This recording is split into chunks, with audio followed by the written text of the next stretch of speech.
bem-vindo, seja bem-vinda. Neste Lado a Lado, eu converso com o presidente da Anibras, Associação Nipo-Brasileira de Salto, o Paulo Takeyama, que vai nos contar tudinho sobre a 16ª edição da Festa Nipo de Salto. Ela acontece no próximo mês de agosto, lá no Pavilhão das Artes. Além da presidência da Anibras, o Paulo traz em sua história de vida uma enorme contribuição com várias instituições importantes para Salto e região. Nós vamos falar sobre isso também aqui nesse programa. Bem-vindo, Paulo. Muito obrigado Mirna pela oportunidade, né? Estou aqui muito feliz, muito contente em poder, digamos assim, falar um pouco das coisas que a gente faz, né, e divulgar algumas das importantes projetos que a gente tem aqui na cidade. Então vamos começar pela Festa Nipo? Vamos. Agora dia 16 e 17 de agosto, no Pavilhão das Artes. Conta aí, o que nós vamos ter lá na Festa Nipo deste ano? No dia 16 e 17, né, que vai ser um sábado e domingo, né, como de praxe, nós temos como essa festa já no calendário municipal aqui, tá? Então isso acontece sempre no terceiro fim de semana do mês de agosto, tá? E para esse ano, né, nós tivemos várias atividades aí relacionadas ao Japão, por exemplo, né?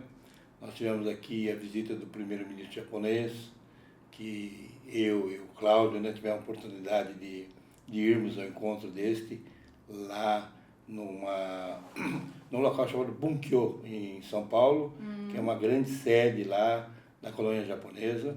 Tivemos a oportunidade de almoçarmos juntos lá. E agora, recentemente, na semana retrasada, recebemos a princesa do Japão, né? Que chique! Que esteve aqui no Brasil também, foi lá no Bunkyo. Eu não tive a oportunidade de ir, mas o Cláudio, que é o Terasaka, ele esteve lá. E, enfim, né, nós tivemos vários encontros, né, entre os dois países, vamos falar assim. E esse ano, né, nós estamos também comemorando, Mirna, os 130 anos do Tratado de Amizade do Brasil e Japão. Esse Tratado de Amizade é que possibilitou os esclarecimentos, né, as combinações políticas e jurídicas, né, para que fosse possível essa imigração japonesa que começou em 1908. Então, depois desse tratado, né, 12 anos depois, né, 1908, que foi, né, possível fazer essa primeira leva de japoneses aqui ao Brasil, dando iniciação a esse ciclo, né, enorme que se transformou, né? Como você sabe, hoje nós temos aí quase 2 milhões de descendentes japoneses aqui no nosso país. E aqui em Salto? Aqui em Salto, a colônia japonesa, propriamente dita, ela não é grande não, tá? Mas Salto é uma cidade assim tão boa, acolhedora e etc., que na verdade nós temos um grande número de simpatizantes. Sim.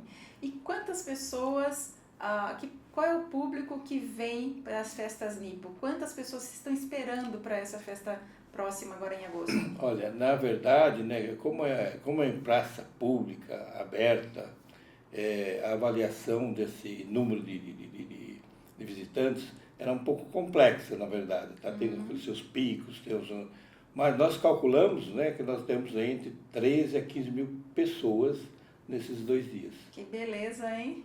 E a programação começa a que horas? A programação tá prevista para sábado, né? Nós começamos lá às 11 horas. 11 horas da manhã. Com algumas apresentações aí de artes marciais, tá? E no decorrer nós temos vários programas de dança, canto, tambores, né? Tambores. Chamado taiko, né? Que é uma coisa que atrai muito, né? As pessoas gostam muito, né, dos taikos. Gostam bastante. E é um negócio assim que o taiko teve uma evolução muito grande também, né? Hoje eles fazem umas performances com aqueles tambores também, né? E tem flauta no meio, então é um negócio que atrai bastante, né? Então, e nós temos aí, né, durante o primeiro dia, e também as barracas, as famosas Sim, né? yakisoba, o que mais? Vamos falar algumas das comidinhas. Nós temos yakisoba, tempurá, nós temos okonomiyaki, nós temos várias, né, pratos Barracas com típicos, pratos né, típicos. japoneses, né? Eu acho que todo mundo poderá ter a oportunidade de conhecer, porque o Japão é muito rico nesse negócio da culinária, né? Apesar de ser um país pequeno, né? Então cada região tem a sua especialidade, né? Reunião de Hiroshima, por exemplo, sei lá, acho que é o okonomiyaki, e não sei que região lá é uma outra tipo de yakisoba ou qualquer coisa assim, sabe? E, e com isso, né, nós também temos também outras comidas, né, inclusive as do Brasil, né? O nosso, digamos, carro-chefe ainda hoje é o yakisoba. Mas o nosso yakisoba, viu, Mirna, não é puxar sardinha para o nosso lado, mas é um yakisoba preparado de uma maneira um pouco diferente, tá? De outros locais, vamos falar assim. Aqui nós estamos tentando manter a tradição, nós vendemos bastante yakisoba, mas que, digamos assim, o sistema produtivo não prejudica, né, a qualidade que nós priorizamos. Tá?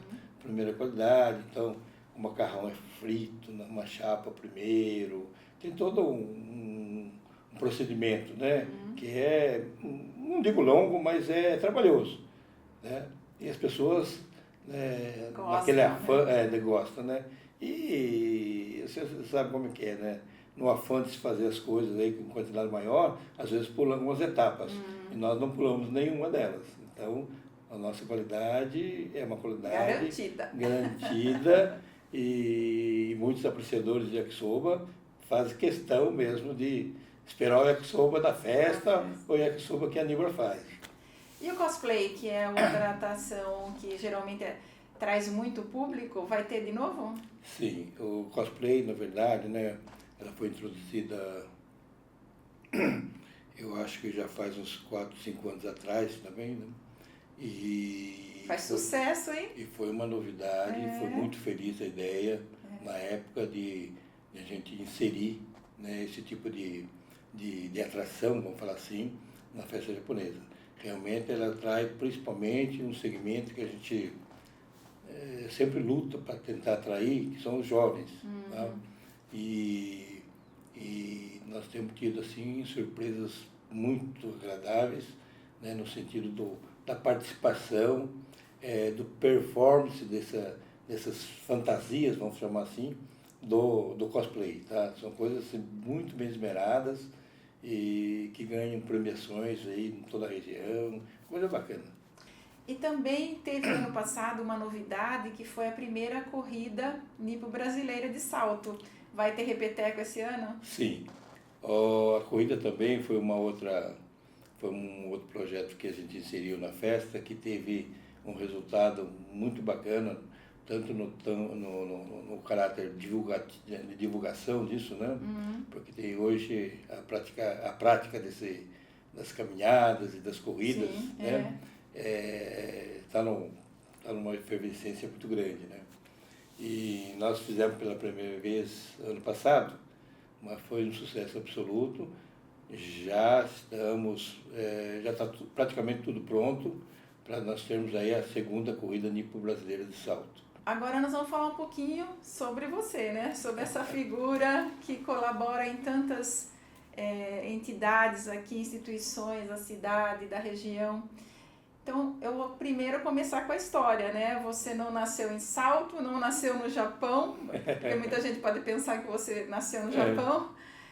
Onde você nasceu e conta um pouco da sua história até chegar aqui em Salto. Na verdade, japoneses são meus pais, tá? Minha mãe é originária lá de Hiroshima, onde caiu a bomba, tá? Aliás, a minha mãe tem uma história, né? Que ela, quando veio, ela veio antes um pouquinho da guerra. Um pouquinho não, bem antes da guerra. E ela conta que recebia todas aquelas cartas dos parentes lá, né? E depois da bomba foi um silêncio total. Ela contando essas histórias para nós.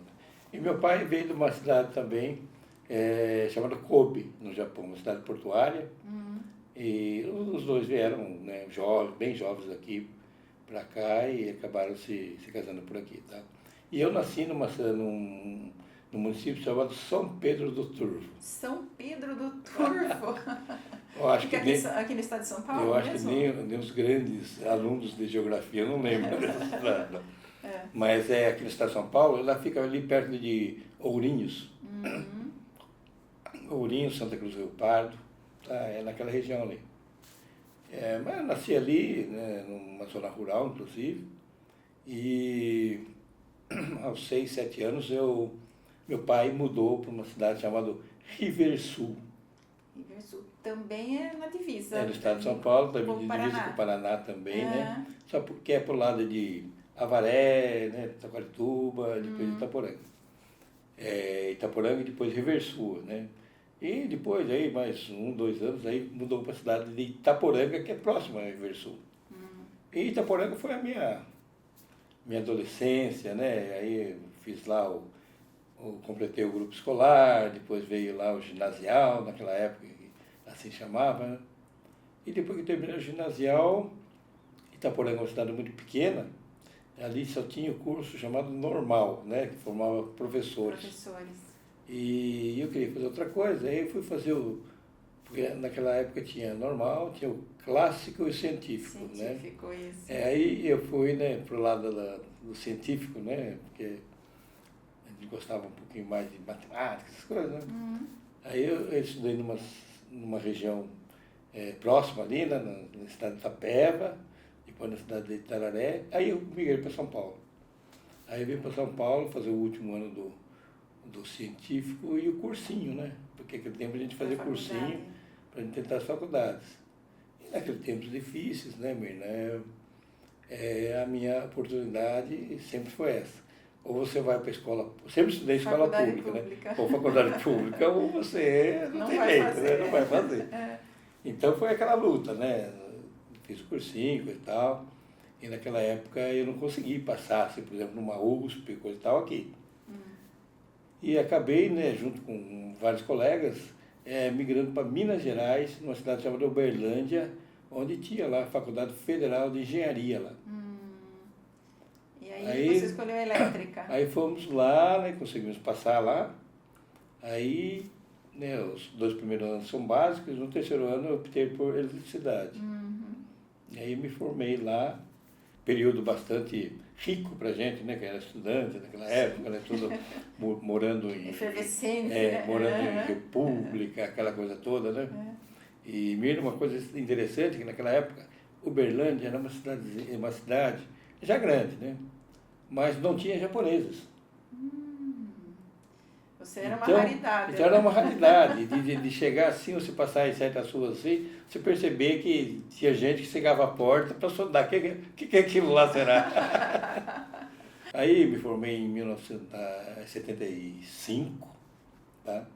Trabalhei alguns meses lá em Furnas, centrais elétricas, e depois eu queria me aproximar aqui dessa região, porque Uberlândia já é 600 quilômetros mais ou menos de São Paulo. E São Paulo e Itaporanga são mais 400 quilômetros. Eu estava quase 1000 quilômetros longe, né? distante. Eu já namorava naquele tempo já. Ah, já namorava? Já namorava a Marilene, que é minha esposa atual. Então a gente quer chegar mais próximo, né? Então houve a oportunidade aqui de trabalhar aqui na Eucatex. Então eu e mais um colega de Sorocaba viemos aqui na Eucatex. Na Eucatex. E aquele tempo, né, Mirna, era tempo de vacas gordas, vamos falar assim, para gente que era estudante. A intenção era falar assim, vamos lá, ficamos 2, 3 anos lá, ver outras oportunidades e a gente vai migrando. Mas por fim, acabei ficando por aqui mesmo, na mesma empresa, durante 21 anos. 21 anos na Eucatex. Nesse período você se casou. Na verdade, né, logo que eu vim, já era início de 76, aí em 77 casei. Aí casei, viemos morar, a Eucatex tinha uma espécie de vila aí para algumas pessoas e nós moramos naquela vila durante o início da nossa vida aqui em Salto. Depois teve as filhas, né? Eu tive duas filhas, né? Paula e Fernanda. Minha Paula foi minha aluna na Escola Sua. Catatal. Isso, naquele tempo. Muito doce, era uma aluna muito doce. E daí, né, tive as duas filhas e aqui eu, digamos assim, morei muito tempo na vila da Eucatex, né? Uhum. E quando você mora na vila da Eucatex, e eu trabalho, eu entrei como engenheiro, né? Passei para a área de manutenção, depois fui para a área de projetos, depois eu peguei uma gerência geral, essas coisas todas, né? A gente vai galgando alguns postos aí dentro da empresa.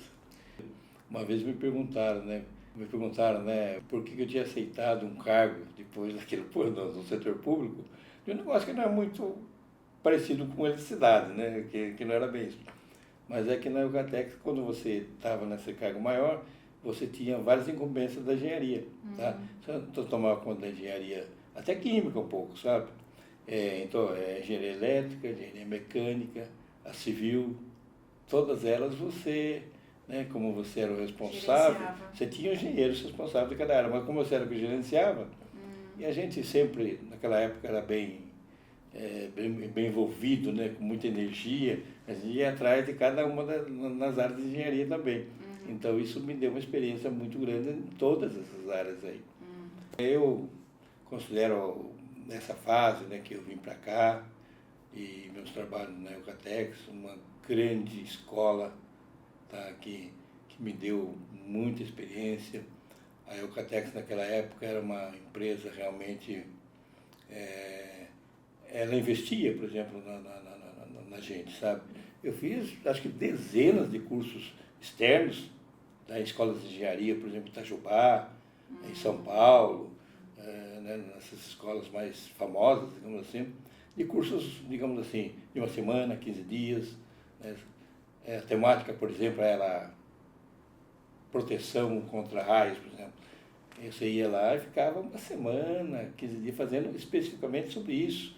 Aquilo em Santos também era muito famoso por causa de um negócio chamado proteção de sistemas elétricos. Então a Eucatex realmente mandava, investia pesado nisso, sabe? E Paulo, quando você saiu da Eucatex, você montou uma empresa chamada Mundo Elétrico. Isso, Mundo Elétrico. Mundo Elétrico. E essa empresa você continua com ela? A empresa Mundo Elétrico continua ainda, e ela existe, né? Mas quando eu saí da Eucatex, né, eu tinha assim, bem claro na minha mente, né, assim, o que é uma boa instalação elétrica? Né? Uma boa instalação elétrica, eu definia um tripé, um bom projeto, tá? Bons materiais e uma boa execução. Então, esses três. Quando eu formei o Mundo Elétrico, eu estava num prédio ali no início, 9 de julho, que tinha, na verdade, 3 pavimentos. Então, o pavimento embaixo, mais um porão do que o pavimento, eu tinha uma equipe que fazia serviços. No meio era a loja propriamente dita, e a parte de cima eu tinha 2 salas que a gente fazia os projetos. Tá. Então, eu achava que tendo um bom projeto, né, tendo materiais, né, de boa procedência, e tendo um pessoal que instala. E a equipe para instalar? Está ali pelo menos esse era meu conceito teórico, né? Mas é muito difícil tocar todos eles. Né? Mas enfim, eu no início, né, foi muito bom isso, eu tive uma estrutura, consegui fazer uma estrutura boa, mas isso aí com o tempo foi. Porque, na verdade, né, Mirna, é o seguinte, você de um período para trás, precisava formar essas pessoas, na verdade. Você não tinha mais aquele profissional semi-lapidado. Então você precisava trazer, treinar, e quando você treinasse, porque ele é eletricista, todo mundo precisa de eletricista por aí, né? Ele já alça o voo solo dele, acaba indo. Então, talvez eu tenha demorado um pouquinho entender isso também. Tá? Então, na verdade, aí acabei não fazendo mais a área de serviços, né? Porque é tal negócio, né, Mirna? A gente parece que está achando algumas desculpas, né, para certas coisas, mas É assim, né? O bom serviço, ele tem um certo custo. Sim. Tá? É.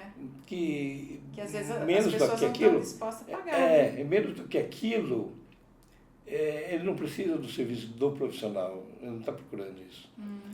Então isso ficou muito difícil de equilibrar isso, né? Eu vou puxar daí uma outra questão, né? Que a Mundo Elétrico levou você para a associação comercial, onde você hoje é vice-presidente, né? Sim. Então, puxando todo esse gancho aí, quais as dificuldades, os desafios de ser um pequeno empreendedor no interior? Mina, eu vou te confessar uma coisa, sabe?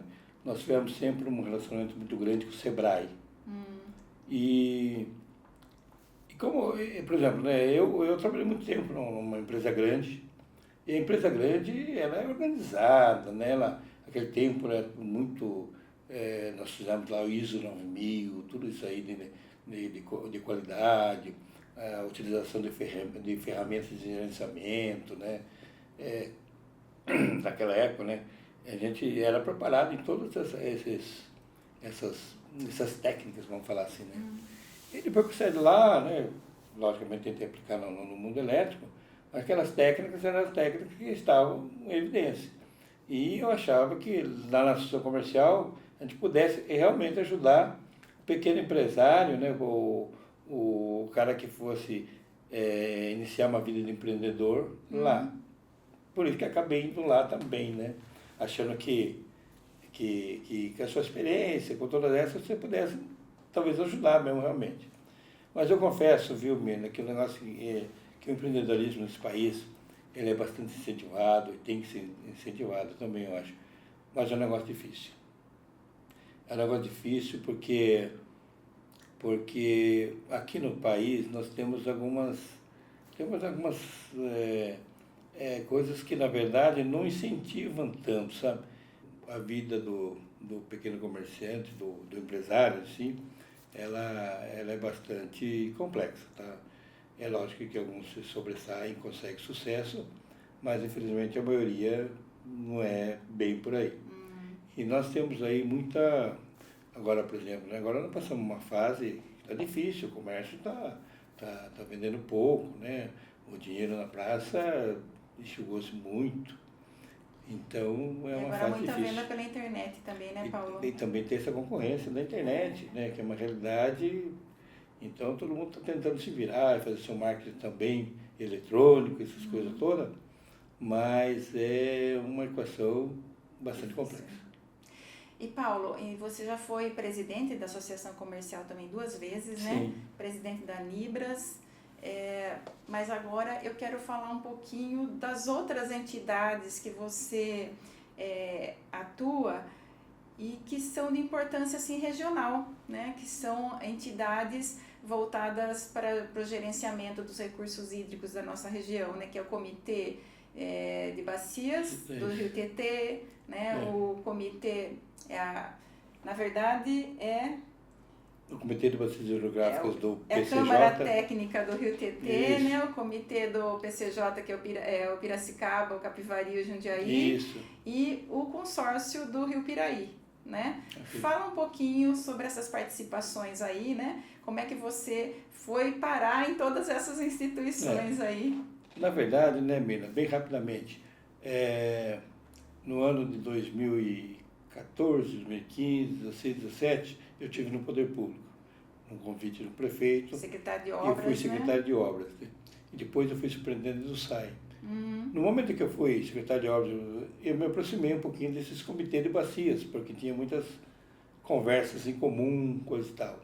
E lá eu vi um pouquinho a importância, desde aquela época lá, desses comitês. Então, o salto por ter o rio Tietê e ter o Piraí, por exemplo, e o Jundiaí, né? E o Jundiaí, nós pertencemos a 2 comitês de bacias hidrográficas, que é o que você citou, né? O PCJ e o Sorocaba Médio Tietê. E aí eu comecei a frequentar esses dois comitês nessa época. Tá? Depois eu saí, mas eu continuei através das entidades. De quais tá? entidades?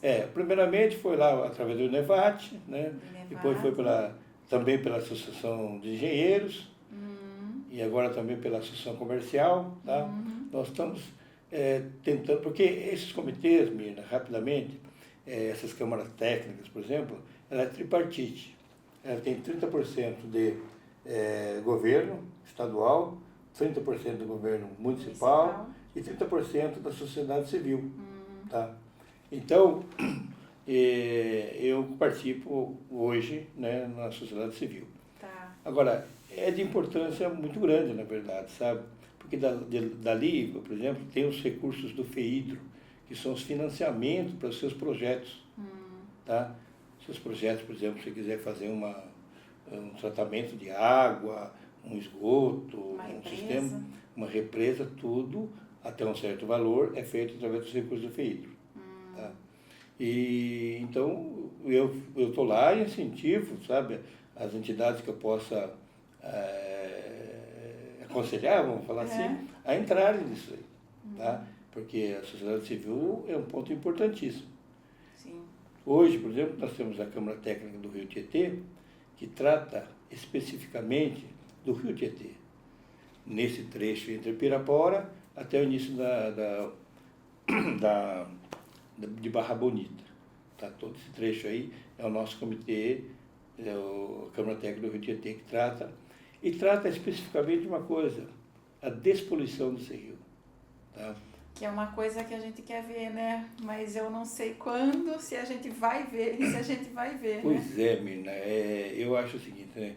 Já faz quase 30 anos que a gente luta com esse negócio aí, né? Mas, na verdade, Mirna, acho que a gente não vai ter tempo de falar muito sobre isso, mas hoje nós temos providências, né, bastante específicas lá no Alto Tietê. O Alto Tietê, que a gente chama, é de Salesópolis, onde nasceu o Tietê, percorre lá, né, Mogi, vem para cá, vem Guarulhos, São Paulo, Osasco, etc., né, e vem vindo para cá. Então, e esse trecho, né, é o grande poluidor, que polui, né? Que polui e manda tudo para a gente. E o investimento nessa área, viu, Mirna, a gente sabe disso, porque uma vez, por eu ser da Câmara Técnica do Rio Tietê, eu pertenço a um negócio chamado FIAR também, que é o Fórum Integrado de Acompanhamento das Obras de Despoluição no Rio Tietê. Olha que nome pomposo, né? E é uma reunião, assim, com a própria secretária lá, Natália Rezende, que é a secretária do Meio Ambiente, Infraestrutura e Logística, tá? E o subsecretário de Recursos Hídricos que comanda esse encontro. Então, eles apresentam lá o projeto, se você quiser, você pode ir atrás, as licitações, que licitação que é, como é que está, como é que não está, todo esse tipo de detalhe. Então, é um negócio que realmente está acontecendo. E são pelo menos 10 bilhões de reais investidos naquela área lá em cima. Tá. E Você acha que vai funcionar, então? Eu acho que não vai ficar uma água para você beber, mas que vai ter, digamos assim, vida, né, flora e fauna, eu acho que vai. Tanto... Num prazo de quanto tempo, então, Paulo? A ideia, né, era fazer junto com a universalização do saneamento, que é de 33, né, 2033, mas eu acho que vai um pouco mais, sim. Agora, é aquele negócio, né, é que está acontecendo. Guarulhos, pra você ter ideia, tinha 3% de tratamento de esgoto, 1.400.000 habitantes jogando in natura o esgoto no rio. Que absurdo, né? Hoje nós estamos, acho que, aproximando de 30%. Assim, num período bem curto. Pouco ainda, mas... Pouco ainda, mas tem muito a fazer, né? Pelo menos já é alguma coisa. E aí os valores investidos ali, né, a gente tem uma certa esperança de que a qualidade do Rio Tietê já melhorou, não como a gente queria, mas ela vem melhorando e eu acredito que se for nesse ritmo, nós vamos ter um rio em condições muito melhores do que hoje, por exemplo. Deus te ouça, Paulo. Otimismo. Ô, Paulo, agora vamos mudar para a Associação dos Engenheiros, que eu sei que você já foi presidente também da Associação dos Engenheiros de Salto. Então, conta um pouquinho da Associação dos Engenheiros, porque eu sei que você foi fundador também da associação. Na verdade, Miriam, no dia da fundação eu não estava, mas logo em seguida eu não estava por causa dos problemas, eu sabia do IDC. E logo em seguida eu estive lá. Bom, a Associação de Engenheiros, na verdade, né, ela tem um papel importantíssimo numa cidade, né? É pena que às vezes, né, o prefeito, alguém de plantão lá, não enxerga muito isso, tá? Como as associações de engenheiros são bastante especialistas em um em cada área, né? E quando você vai fazer um plano diretor, por exemplo, né, é importantíssimo que cada um deles opine, porque são as pessoas, né, que vivenciam dia a dia, né, no território. Então, mas às vezes não há essa compreensão, tá? Uma hora ou outra eu conto a história do primeiro plano diretor que a gente fez aqui no tempo lá do Pilsen, né? Mas esse é uma história um outro muito programa, outro né? Nós programa, vamos ter que marcar outro. Mas o importante é o seguinte, né, que a Associação de Engenheiros, ela quando potencializada, do jeito que deveria ser potencializada, né, ela traz muitos recursos para a cidade também. Preparação de mão de obra técnica, sabe? Nós temos várias maneiras de preparar esse pessoal, tá? Mas, enfim, eu passei por lá e isso me deu a oportunidade de fazer parte do CREA São Paulo, como conselheiro. Aí eu fui como conselheiro representando a Associação de Engenheiros aqui de Salto. E você tem uma atuação super pesada lá no CREA, hein? No CREA eu tive a oportunidade, né, de coordenar várias... porque no CREA, Mirna, ela tem 7 câmaras especializadas. Câmara especializada de engenharia elétrica, Câmara especializada de civil e etc. Mecânica, de todos os tipos de engenharia. De todos os tipos principais de engenharia, são 7. E na engenharia elétrica, né, que eu estava lá, eu coordenei essa Câmara. Essa Câmara lá em São Paulo tem cerca de... Hoje deve ter uns 70, 80 engenheiros, tá? Que compõem, são todos engenheiros eletricistas de todos os municípios que o CREA tem, que existe CREA, digamos assim, no estado. Tá. E ali a gente trabalha em pró à engenharia elétrica, tá? Então eu fui coordenador lá de algumas câmaras especializadas ali, né? De grupos aí que se especializou, por exemplo, em fotovoltaicas. Tô lendo aqui que você fez um renováveis, manual, né? Fizemos manual de iluminação pública. Aliás, é muito importante que a iluminação pública está entrando na pauta novamente no nosso município, né? Que todos que vão decidir isso, que se interem bastante disso, né? Para que tomem as decisões corretas aí. Por quê, Paulo? Porque é o seguinte, né? Estão falando em uma contribuição da iluminação pública.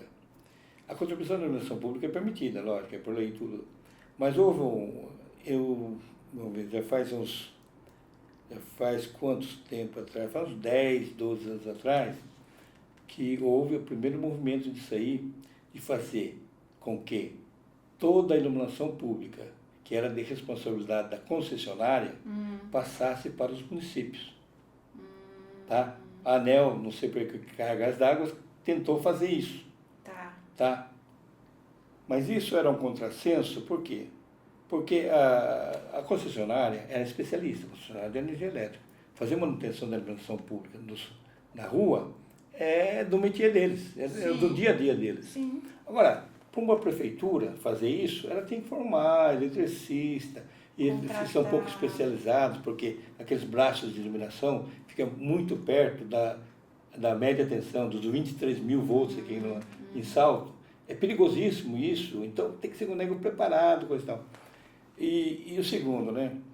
Eles queriam passar tem um nome bonito, né? Transferência dos ativos da iluminação pública para as prefeituras. Tá. Esses ativos da iluminação pública eram os braços, né? As luminárias, as lâmpadas, reatores naquela época. E muitas cidades não aceitaram e acabaram se prejudicando com isso. Mas eles queriam oferecer aquilo lá do jeito que estava. Se estava podre, se as lâmpadas já estavam desgastadas. A prefeitura que nem sequer um inventário não queriam fazer para entregar para a prefeitura. Então nós fomos contra. Tá. Naquela época impetramos aí um mandato de segurança. Porque, na verdade, é o seguinte, né? Todos os posteamentos aqui que são metálicos, que são de avenidas, já são da prefeitura, porque foi depois disso, então ficou incumbido da prefeitura. Mas aqueles postes de cimento, vidro, coisa e tal, era tudo, ainda tudo da concessionária. E a concessionária, eu vou contar a história bem rapidinho, porque a concessionária, além de ser métier delas, né, eles já consideram essa despesa quando você vai fazer a tarifa. Sim. Tá, tudo isso já está incluído. Tá incluído. Então era um negócio assim. Agora querem trocar, né, certas iluminações para LED, que é muito mais eficiente, sem dúvida nenhuma. Tá? Isso devia ser um trabalho da prefeitura forçar a concessionária a fazer. Sim. Então, a concessionária está falando, então, dou para você e você faz. É uma coisa mais assim. E para a prefeitura fazer, ela vai ter que cobrar. Então ela vai colocar essa... É um assunto polêmico mesmo. Ela vai colocar essa contribuição nas contas mensais. Muitos municípios migraram na época, tá?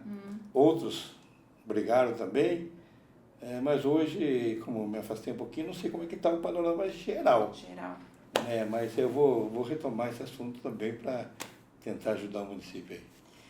Então, vamos agora falar dessa experiência que você teve com o poder público. Você foi secretário de obras, foi também superintendente do SAI por um tempo. Como que você viu essa experiência, né? Depois de ter trabalhado tantos anos no privado, ter sido empresário, ter da sua própria empresa, como que você viu essa experiência no poder público e se você encararia novamente um cargo público? Vou responder para você o seguinte, Miriam, tentando ser o mais sintético possível. É o seguinte, a minha ida ao poder público, por exemplo, né, vontade talvez de ter uma experiência nesse setor.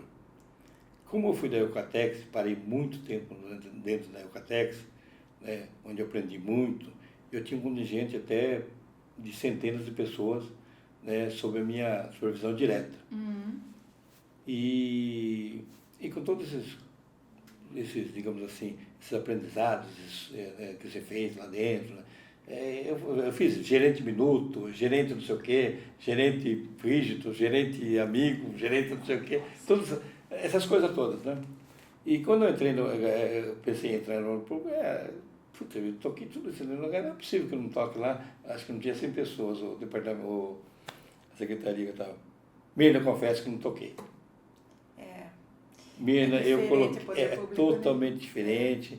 Eu tentei ser o gerente amigo, o gerente mais rígido, o gerente não sei o quê, e todas elas não tiveram a eficácia que eu esperava. Tá? Logicamente, eu implantei várias coisas, né, que se faziam no setor, né, privado, né, de controle, essas coisas todas, mas, digamos assim, o feedback, a resposta daquele esforço que você fazia era muito pequeno.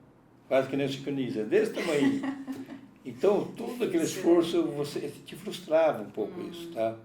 E a gente buscava fazer todos os meios, né, de tentar fazer funcionar aquilo. A engrenagem funciona diferente. A engrenagem é muito diferente. Né? Eu acho que há muitas coisas que se perpetuaram ali, sabe? Então, é difícil de você mudar aquilo lá. Mas não é impossível, né? É difícil. E depois, né, eu já estava praticamente desistindo da coisa quando fui, né, convidado para pegar o SAI.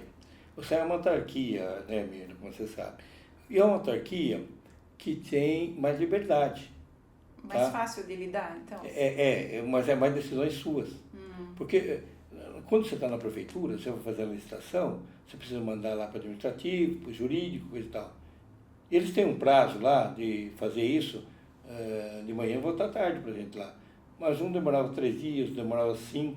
Sim. E quando você ia pedir ainda, falava, mas não fizeram ainda, daqui a pouco está na sua mão, mais 3 dias. Né? Quer dizer, demora mesmo, um mês. Não sei se até hoje é assim ou não, mas é aquele negócio que você ficava impotente. Numa autarquia, também é mais ou menos parecido.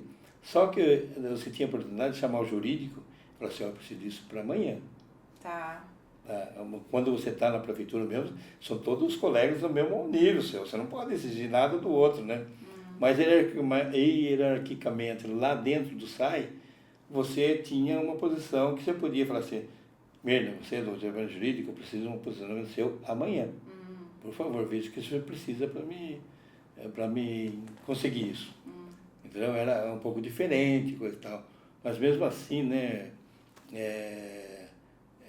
a coisa era difícil digamos assim, de integrar tudo aquilo lá. Mas foi bem melhor, tá, do que a minha experiência numa autarquia do que na prefeitura propriamente dita. E você voltaria para um cargo público? Olha, é muito difícil. É difícil, viu? Porque, nossa, mas é aquele negócio, né? Você vai falar assim, pô, aquela é meio maluco. Mas eu acho sempre assim, né, Mirna?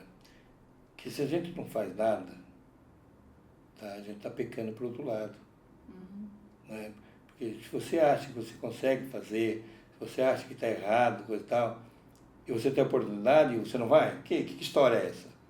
Entendeu? E isso foi uma das coisas que me levou a entrar nisso. Mas eu sempre incentivo as pessoas a experimentarem, porque talvez a gente trocando um pouco, novas ideias, entrando no meio, vai arejando um pouco, porque nós precisamos, uma hora vai precisar dar um jeito nisso tudo, né?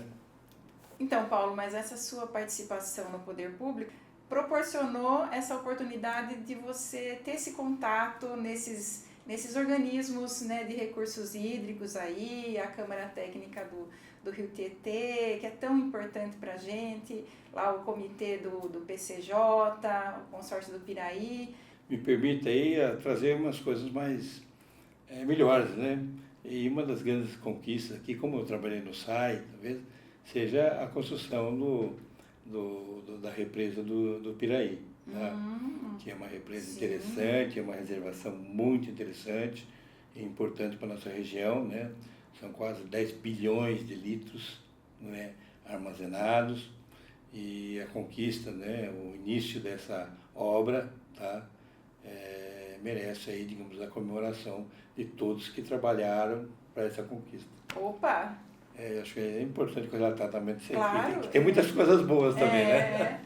Então agora, vou para finalizar, porque senão a gente fica aqui muito mais contando as histórias, são muitas histórias, né, Paulo?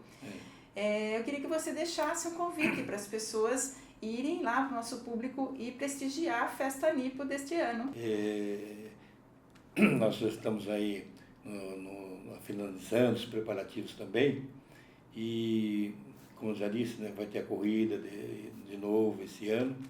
Então eu convido, né, a população em geral, né, que prestigiem essa festa, né, e que nós tentamos, né, a festa, na verdade, né, é uma tentativa de transmitir valores culturais, né, culturais e de comportamentos sociais, essas coisas, do povo japonês, né, para a nossa sociedade, vamos falar assim. E também, né, a festa é o nosso, digamos assim, suporte financeiro também para a existência da Nibras. Tá? E a Nibras que tem, por exemplo, nós temos lá uma escola japonesa lá dentro da Nibras, que é uma escola que não só ensina o beabá japonês, vamos falar assim, mas sim a cultura japonesa. Tanto é que recebemos no mês passado uma voluntária da JICA, da Japan International Business, né? Que é um órgão do governo japonês, e essa pessoa vem lá do Japão, vai ficar 2 anos conosco, vai fazer, né, dar essas aulas no nosso curso de japonês, mas não só a aula, como eu disse, também a transmissão da cultura, né? O dia de hoje é dia dos meninos, por exemplo, tem lá no Japão. Então, isso vai ser relatado, como é que funciona, como é que não funciona aqui. Tá? Então, eu acho que aqueles que tiverem interesse também, né? A Nibras está à disposição de vocês. Ela fica ali na Afonso Pena, ali perto do supermercado São Roque, número 177. Tá? Eu não dou o número do telefone porque, na verdade, ela tem um funcionamento não contínuo lá. Tá?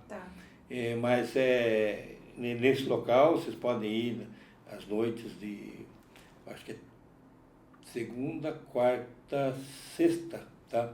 Que lá tem, digamos assim, as pessoas que poderiam atender, por exemplo, para o curso de japonês. De japonês.